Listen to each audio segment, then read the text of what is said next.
going to happen in this community fell upon it. They could have fallen apart. They could have fought against each other. But instead, they understand the importance of unity. And it's what Texans do. It's what we will continue to do. Along those lines, something else to double down on what I said last night. We will be relentless in going after and ensuring that we locate every single person who's been a victim of this flooding event. We're not going to stop today or tomorrow. We will stop when the job is completed. Between now and whenever that day arrives when the job is completed, this is a 24/7 operation, day and night, because we know that we are looking for Texans and Americans, and we put them as our top priority. We will find every one of them. Additionally, I want to let you know that overnight there was an increase in storm damage and rainfall and flooding in other regions of the state of Texas that were in addition to the ones that were in the disaster declaration that I made yesterday. What I'm going to sign today is an expanded disaster declaration that adds the following counties to what I signed yesterday. This disaster declaration includes Bexar County, Burnett, Caldwell, Guadalupe, Travis, and Williamson counties.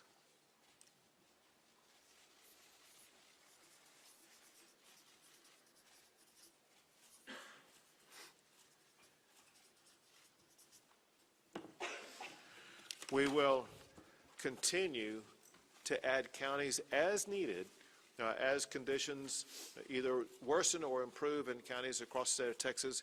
We will ensure that every asset and resource the state has is going to be made available to every county that's the subject of this disaster declaration. Also, I've had the opportunity to visit not just with Secretary Noem, but other officials in the Trump administration.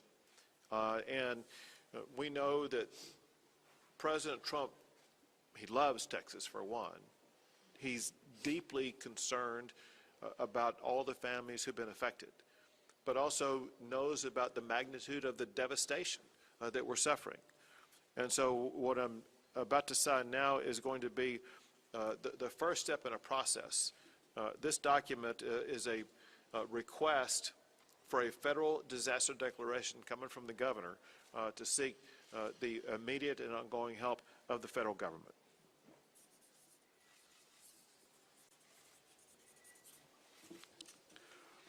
I want to express my gratitude in advance to President Trump for his entire administration for their devotion to the state of Texas. He always tells me about his love for the people of the state of Texas, his deep concern for them, and I know that he's feeling that now as much as he ever has. And there's no better way to show that than the fact that he wanted to ensure that he and his entire administration was represented here today by Secretary Kristi Noem, to whom I would like to turn things over at this time. Well, thank you. Thank you, everyone, for being here today. And I want to thank Governor Abbott for his leadership, and know that President Trump is absolutely heartbroken by what has happened here in Texas, and the loss of life is absolutely devastating to him and Melania. This morning I talked with him several times, and he wanted to make sure that all of you know how much he loves Texas, how much he's grieving for your families that have lost someone, and the beautiful children that we're still looking for and hoping to return to their families, and that he is absolutely committed to using all the resources of the federal government to help unify families, rescue all those that were still missing, and return those who maybe we will recover back to their families as soon as possible, and that we will be here walking alongside each other and helping throughout this entire crisis. And know that I'm extremely grateful as well for the leadership of Nim Kidd, who's a fantastic emergency operations manager and has been well known throughout this country for leading through such a time as this. And this tragic situation is something that is unprecedented. We recognize that at the federal level. We also recognize that when something like this happens to a community, happens to a state, that the best responders are those locally, because it's your family members, it's your community members that are being impacted, and you can respond quickly. And the role of the state is to run and manage that emergency, but the federal government needs to be here for the support and extra resources on the ground as well. And that is what we are doing and what President Trump has dedicated to continue to do. I've visited with the president already about this federal disaster declaration that the governor was going to sign here this morning, and he has indicated that he will honor that and that he will accept that. So that response and that relief will be coming. And we also have had assets here on the ground since the beginning of this crisis started, since this weather event did start, and even before it came, we were alerted. We did have Coast Guard assets here that were helping to rescue people. We're thankful for the airframe that showed up and those coasties that were here walking alongside our DPS, and the emergency responders that were here, the Texas assets that were deployed already, and that coordination was seamless, and I appreciate them for putting that request in right away. We also had our BORTAC team from Customs and Border Protection out here helping with rescues. They are a specialized, trained force to come in these types of situations and bring their skill set to bear. That is a resource that's incredibly important to the Department of Homeland Security, but also in these types of situations when we need emergency management response. We also did have a CBP advisory interdiction specialist here that was helping with some coordination of air assets that has been present. And then we are looking at the other entities that are under the department, what can be utilized, and of course FEMA is standing at an enhanced level right now, which means that they are plugged in to the State Operations Center. We are engaged, and then as this response goes forward, that their role will continue to be filled as it always is in these situations, and will be timely and responsive as to what the governor requests and what is needed here on the ground. I do know that the state of Texas is amazing in how it responds to disasters. Not every state is like that. Many states do not do what the people of Texas do. And you are an example to the nation of getting through these difficult times, but also know that you're not alone, that you have the entire country's hearts and are with you and are walking alongside you. And at the department, we will continue to bring more resources. We just, at the request of a previous conversation less than an hour ago, in visiting with him and with the governor, requested more fixed-wing aircraft from Coast Guard to come and help us, making sure that we're going out and locating individuals as fast as possible that we know are still missing, and that we also will send more airframe as far as helicopters that have the ability to come in, and some will be equipped, and the fixed wings with thermals so they can continue to work all night long. Some of the assets that other agencies may offer don't have that kind of equipment, but the Coast Guard does have it, and so that will be deployed so that the search and rescue efforts don't stop even when it does get dark at night. We'll continue to stay engaged, and I'll be here. I'm going to go up to the camp, Mystic, and I'm going to go around town and spend some time here today, and make sure that when I am calling and talking to the president throughout the day, that he has timely information, and that the requests that are coming here from the leadership on the ground are met immediately, and that we can take care of these families and take care of these folks right away. We do know the number one priority now is people, is making sure we're finding people as fast as possible, and we're returning them to their families. And then also, throughout the process, we'll get into what damage was done to public infrastructure, what may have been done to, I know we have 1,800 people that are still without power. What I understand is people still have water, but we do have damage to bridges and to roads. Thankfully, dams held. But all of that is an assessment that we'll continue to work with you on to make sure that you recover as quickly as possible. So, again, thank you all for being strong and being an example for people. Someone told me a long time ago, over 30 years ago, that to never get angry on behalf of yourself, get angry on behalf of the other people. To always go out and get up every day and go work for other people and help them. And so I know many of you that are out there responding and helping your neighbors had losses too. You're hurting because you're grieving somebody that may have been lost. We were created to serve people. God created us to serve each other. And now is a wonderful time to go find somebody you can help.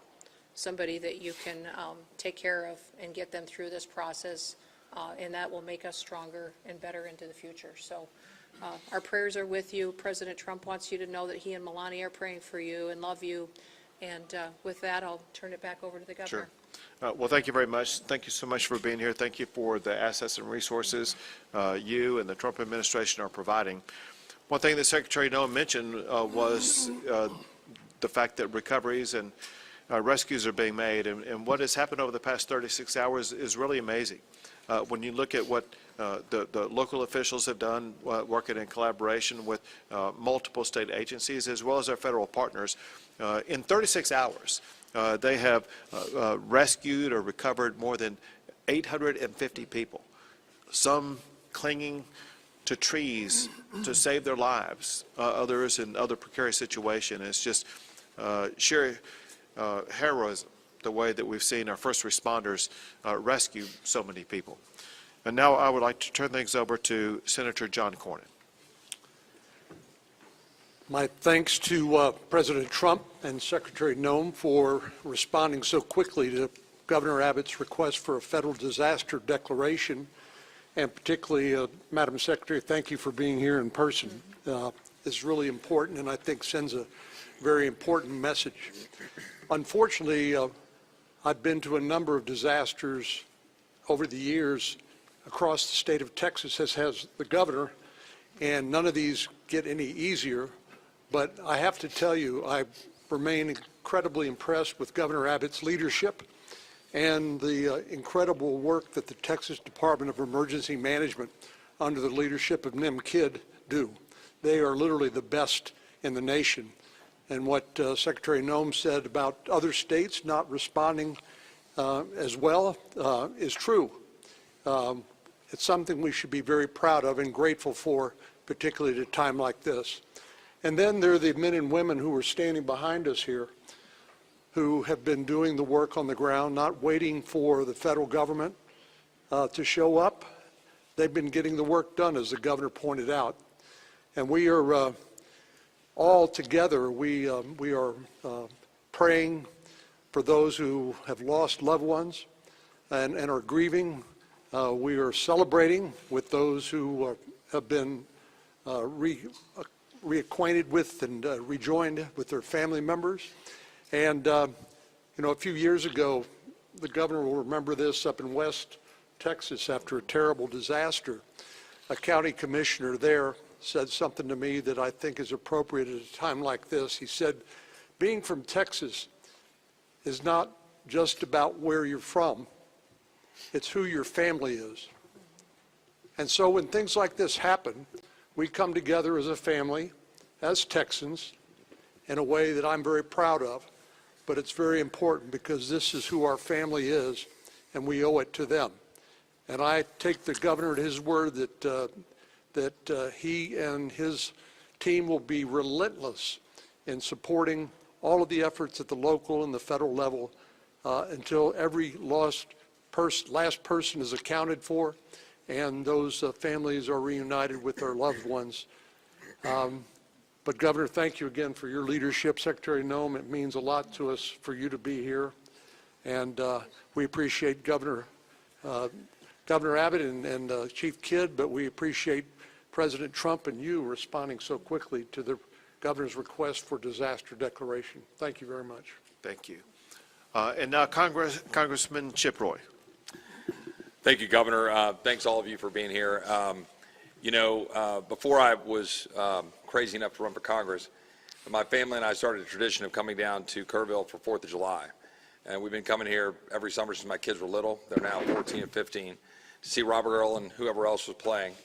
And pictures have been popping up my phone, the ones that, kick on the anniversary of different shows, like a bunch of different shows over the last decade. It hits home. It really does. It hits personally for those of us for whom this is our community, our home. My family lives in Hays County, but we spend a lot of time in Kerr. And I can't say enough about the local leadership and what they've been doing in the face of this disaster. Your city manager has done an extraordinary job. Your sheriff has done an extraordinary job. I could go down the list of everybody, and I'll leave somebody out. But I can't say enough about what they've done, and then I can't say enough about the governor and about NIM and about the leadership that has come from the state and from DPS and from TDEM to get this done and to do what we're in the process of still doing to react to this unfortunate circumstance. It's been professional and it's been extremely well done. And I have to say, the secretary yesterday, I reached out to her office. I think it might be 15 minutes later that I got a call from the secretary, immediately responding to requests. I talked to NIM about the need for Army Corps support and some other stuff, immediately talked to the secretary about it. The collaboration, the teamwork, local, state, and federal, I cannot overstate the extent to which everybody set aside turfs or any of those kinds of things to deliver for the people of Texas. Now, we're far from having finished the job. We're all here knowing that we still have work to do. We're still prayerful. We're still hopeful. Obviously, there's a lot here that we're dealing with, but I'm deeply appreciative for that coordination. And the last point that I'll just make is, you know, and I've said this a little bit earlier this morning, there's going to be a lot of finger pointing and a lot of second guessing and Monday morning quarterbacking.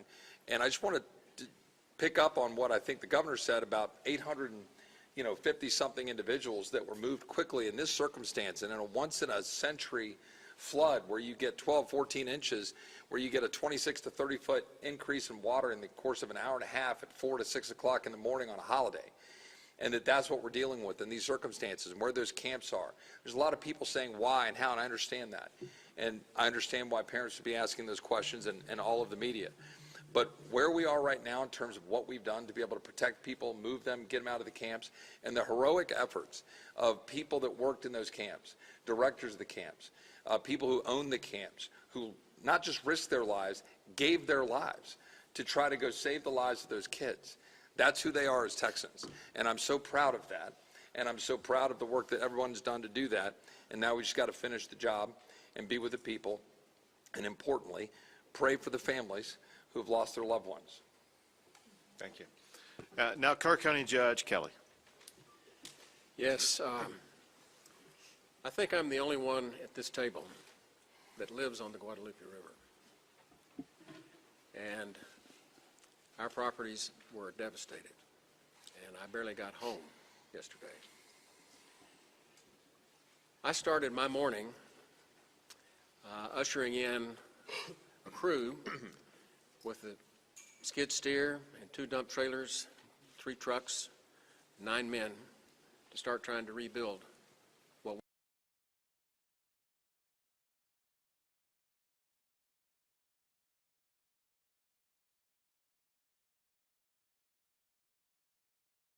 50-year lawyer and a mediator and arbitrator, and we had some issues that needed attention.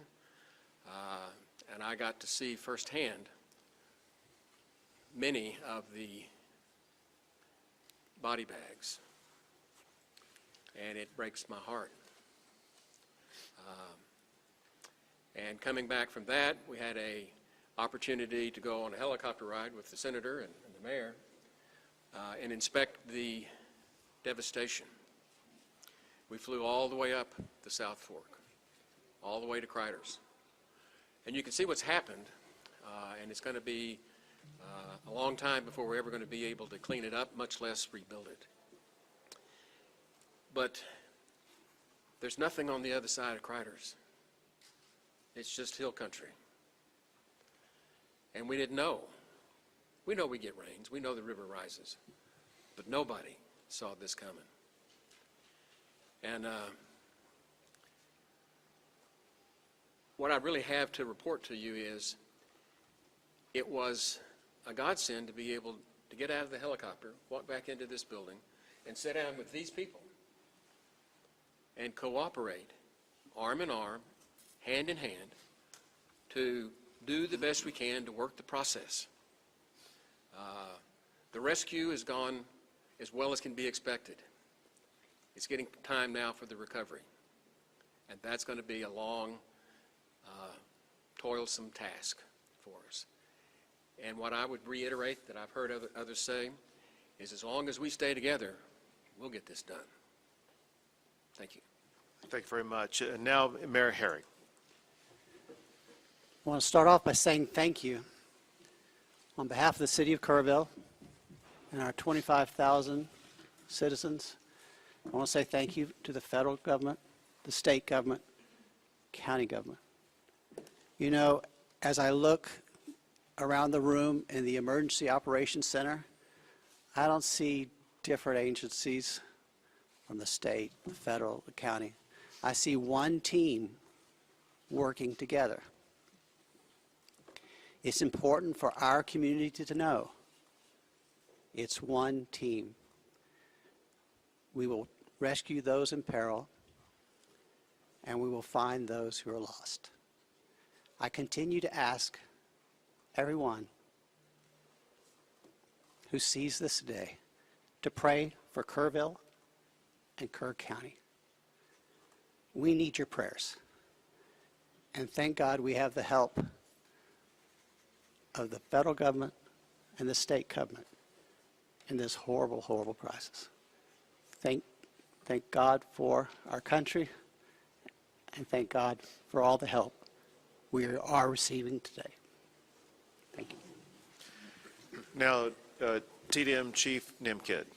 Thank you, Governor. My heart breaks. It's broken for those families that have lost their loved ones, and that fuels our drive to continue to search for them, and we will not stop until we find every one of them. I have to start by thanking our local first responders. Those men and women on the streets live here, they work here, their families are here, yet they got on the truck and they got in the car and they got in the ambulance and they went out and they did everything they could to save their neighbors. You also have volunteers all over this county that do the job for free, that were out there working to save lives, many times putting their own lives and their property at risk. Our state partners have been phenomenal, nothing short. Madam Secretary, your federal team has been nothing short of remarkable and impressive. I'm grateful for that. Every time I've reached out to you or your staff or Acting Administrator Richardson or the Acting Regional Administrator, I don't think the phone has rang twice before you've answered. Thank you for doing that. Thank you for being here with us. Life safety continues to be our #1 priority. We will continue the search until all those that are missing are found. We will start cleanup and property damage assessments as soon as possible. Our teams from FEMA have been in the State Emergency Operations Center since before we started operating on this event. They are exactly where we need them to be, doing exactly what we need them to be doing. Our Border Patrol partners have been here, and I'm so grateful for the U.S. Coast Guard. Acting Administrator Richardson and Regional Administrator Stoller have been great partners to us. We continue to work forward. And if I may, I'd just like to run across a few more of the numbers. 1,331 state additional personnel that have been added to this response on top of all your local responders. Over 906 state assets here. That's 125 from our agency, 172 from the Urban Search and Rescue Team at Texas Task Force 1, over 160 from the Department of Public Safety, over 250 from the Texas Department of Transportation, 170 from the Texas Wildlife Department, Military Department 136, and the A&M Forest Service here with 115, and almost 190 people on the health and medical side. Governor, our team stands ready to assist this community. Thank you very much. One last thing, and that is, there is a word that's been the most common word that's been spoken over the past 36 hours, and that is the word prayer. It's been repeated by the people who are watching this as we speak right now. It's repeated often on social media, through phone calls, through texts, and those prayers are answered in so many ways. Answered by that child who was being swept down the river and happened to find a tree to cling on and was able to continue with uncommon strength to be able to remain clinging to that tree until a helicopter was able to descend upon her and lift her out of that harrowing situation. It could have been the reason why water stopped rising into a home or a cabin or something that would have caused an entire building to float away. It could be the reason why there have been so many people who have been located wherever they were down the river basin. It could be something that prevented somebody from getting into the water to begin with. All we know is that prayer does work. Your prayers have made a difference.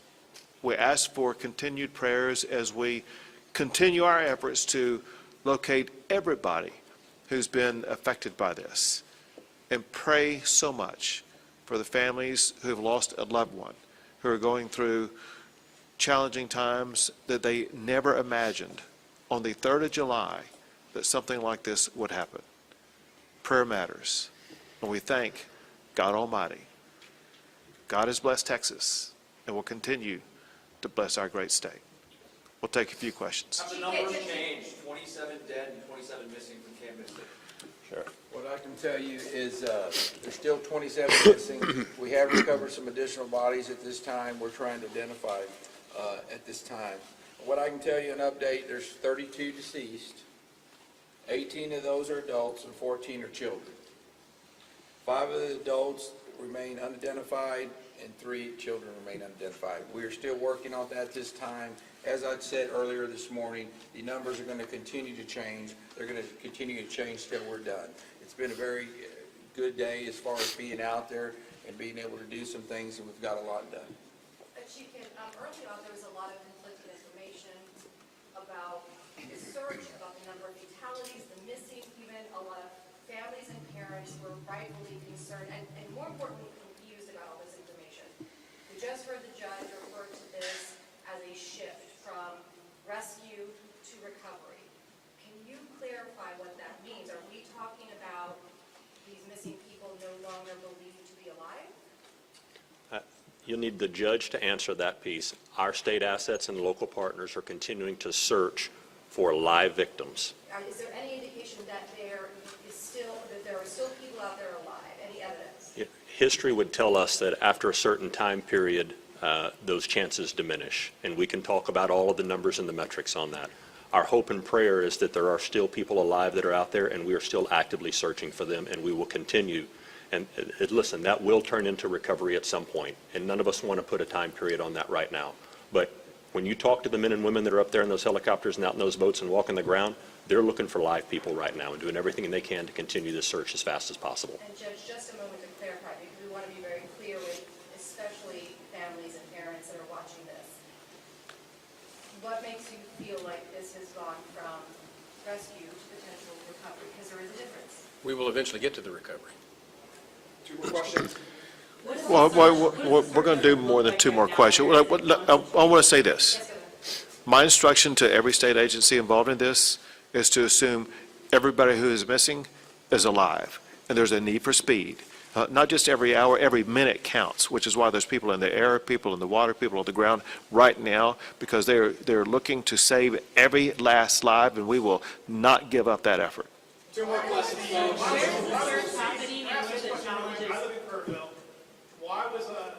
Why was the National Weather Service not pinging our phones before 7 o'clock this day of 4th of July? We need federal people to answer that maybe for us. I got updates at 7 o'clock, first one I heard. And I've heard updates throughout the week, but not before 7 o'clock in the morning. Wasn't that a fundamental failure of the federal government's responsibility to keep us safe? But, my background is, before I was in the secretary position here under the Trump administration, I was governor of South Dakota and served in Congress for 8 years before I was governor. And so I will tell you that for decades, for years, everybody knows that the weather is extremely difficult to predict, but also that the National Weather Service over the years at times has done well, and at times we have all wanted more time and more warning and more alerts and more notification. That is something, and one of the reasons that when President Trump took office, that he said he wanted to fix, and is currently upgrading the technology, and the National Weather Service has indicated that with that and NOAA that we needed to renew this ancient system that has been left in place with the federal government for many, many years, and that is the reforms that are ongoing there. The timeline that I have, I don't oversee the National Weather Service, that's not under my department, but the timeline that I did receive from them was that the notifications started to look at its expansion for its limited flood impacts area that started on July 3rd at 1:18 p.m. The flood watch was issued. Although it was moderate, it wasn't to the extremes that it was, that when the system came over the area that it stalled, it was much more water, much like I think we experienced during Harvey, the same type of system that was unpredictable in the way that it reacted and the way that it stopped right here and dumped unprecedented amounts of rain that caused a flooding event like this. They continue to elevate and up their notifications. When your notification hit your phone, sir, I'm sorry, I can't speak to when that is, but I do carry your concerns back to the federal government and to President Trump, and we will do all we can to fix those kinds of things that may have felt like a failure to you and to your community members.